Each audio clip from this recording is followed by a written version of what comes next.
The town of Everbrook had always been a quiet place where nothing truly remarkable happened. It was the kind of town where the streets were lined with old trees that whispered in the wind, and where the houses had that faded charm that came with age. Life moved slowly here, like a gentle stream, never too fast or too slow. But for Natalie, every night seemed to blur together in an endless cycle. The town was familiar to her, and yet there was always something unsettling about it. She had lived here her entire life, been the county commissioner for years, and yet every time she walked down the street, there was a deep, unshakable sense of being watched.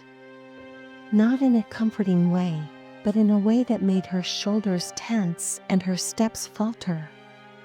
She could feel the eyes of the townspeople on her, but it wasn't admiration she felt.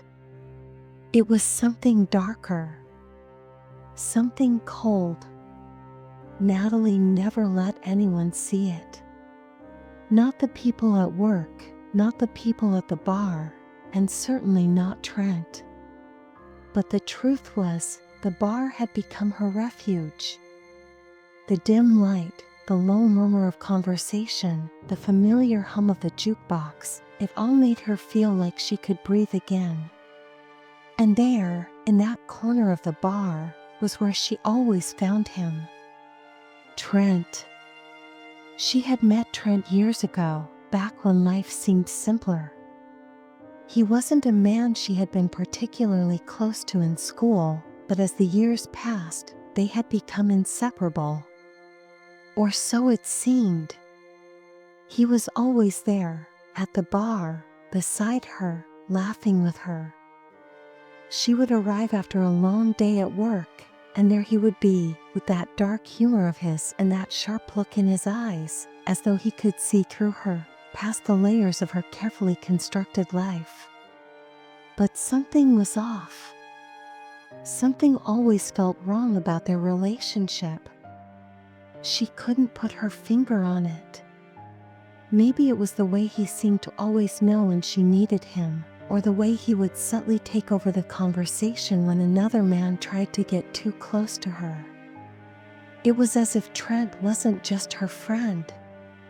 No, he was something more. Something possessive, something that held a grip on her that she couldn't shake.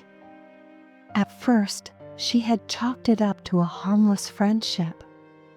Trent was just a little jealous. He was just a little overprotective. That was all. He was, after all, always there, wasn't he? But tonight, as she walked into the bar later than usual, the familiar warmth of the place felt strangely distant. The low chatter of the regulars seemed muted, and the jukebox in the corner played an off-key tune that grated against her nerves. It was almost like the bar was empty, even though it was full of people.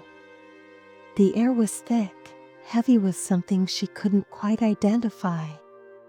The stool beside her was empty.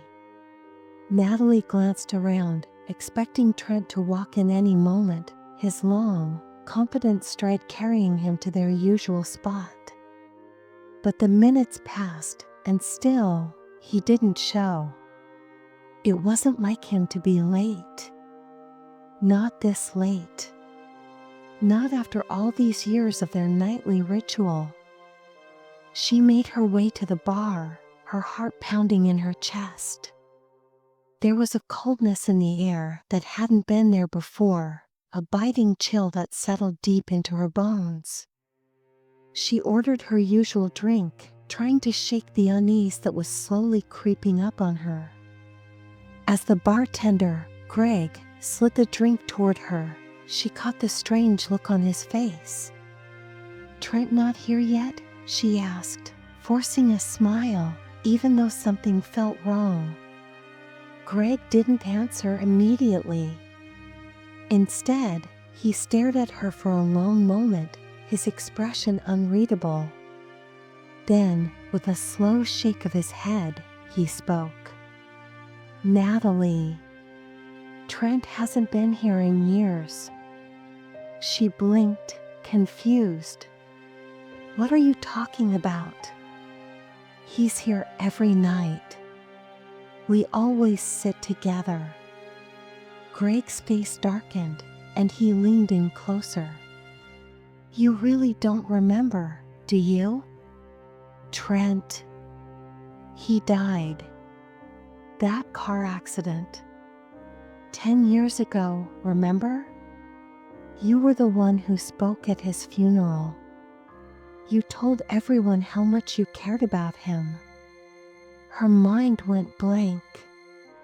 The words were like a blow to the chest, knocking the air out of her. No, it couldn't be true. Trent had been here just last week. He had laughed at her jokes, teased her when she leaned a little too close to another man. He had been there. Always. But Greg's eyes were unwavering, and his voice held a quiet sadness that cut through her like a knife. Natalie, you've been sitting alone all this time. Everyone thought you were just coping. You've been talking to an empty chair. The world around her seemed to spin, and her breath caught in her throat. The glass in her hand trembled, the ice clinking sharply against the sides. She turned slowly, her gaze drawn to the bar stool beside her, the one where Trent always sat. It was empty. The leather was smooth and untouched, the seat cold and still. The air in the bar grew colder. The soft hum of conversation seemed to fade into the background, replaced by the faint sound of a laugh. A laugh that made her blood run cold. His laugh. Trent's laugh. She turned sharply, expecting to see him there, but there was nothing. No one. Just the empty stool, standing in stark contrast to the warmth of the bar around her. Tears welled up in her eyes. The truth hit her like a freight train, and for the first time in years, she felt the crushing weight of loneliness settle in her chest. It wasn't just that Trent wasn't here. It was that he had never been here. Not since the accident. Not since that night, all those years ago. Her hands shook as she set the glass down on the bar. She felt a cold emptiness spread through her, from the tips of her fingers to the pit of her stomach. The bar, the town, everything she had known, none of it felt real anymore. She had been living a lie. A lie built on the ghost of Trent, a lie that she had told herself every night for 10 years. She had talked to him, laughed with him, shared her life with him, and all the while, he had been gone.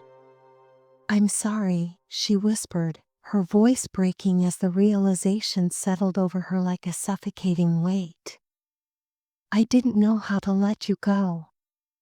The words hung in the air, and for the first time, she felt completely and utterly alone. She stood up from her seat, feeling the cold press of the empty chair beside her. The bar was still, the silence suffocating. She couldn't bear to stay in that place a second longer. With shaky steps, she turned and left, her breath coming in ragged gasps as the cold night air hit her like a slap to the face. But as she stepped out into the streets, she felt it again, the feeling of being watched. The feeling that someone, or something, was there. She turned quickly, but there was nothing behind her. No one. Just the empty street stretching into the distance.